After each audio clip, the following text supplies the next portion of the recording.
अस्सलाम वालेकुम दोस्तों।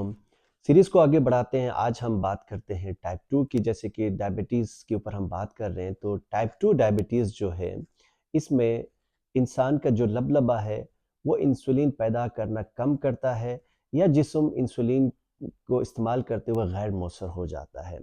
और जैसा कि मैंने बताया था कि टाइप 1 जो है बच्चों को, यंगस्टर को होता है, तो जो टाइप 2 की अगर हम बात करें डायबिटीज़ की, तो ये 30 साल या उससे ऑनवर्ड जो है बड़ों को होने के चांसेस ज़्यादा हो जाते हैं। और अगर आपकी उम्र 45 साल है तो इसमें आपकी मज़ीद रिस्क बढ़ जाता है। और इसकी वजूहात की अगर मैं बात करूं तो सबसे बड़ी वजह जो है मोटापा है।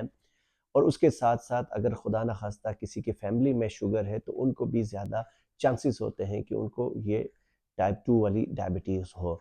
उसके अलावा हमारी जो आजकल की जो खाने पीने का स्टाइल है और साथ ही ज़हनी तनाव, ये वो अवामिल है जिसकी वजह से टाइप 2 की बीमारी जो है इंसान को हो जाती है। और पाकिस्तान के अंदर टाइप 2 की बीमारी बहुत ज़्यादा है और बहुत सारे लोग जो है इसके शिकार हुए हैं। जो अब तक जो आइडेंटिफाई हो चुके हैं वो 33 मिलियन है, और बहुत सारे ऐसे लोग हैं अभी तक आइडेंटिफाई नहीं हो चुके हैं। और इसका इलाज दवाइयों के साथ भी होता है, और इसका इलाज इंसुलिन के साथ भी होता है। प्रॉपर डाइट और लाइफस्टाइल को तब्दील करते हुए आप टाइप 2 के साथ एक बेहतरीन ज़िंदगी गुजार सकते हैं।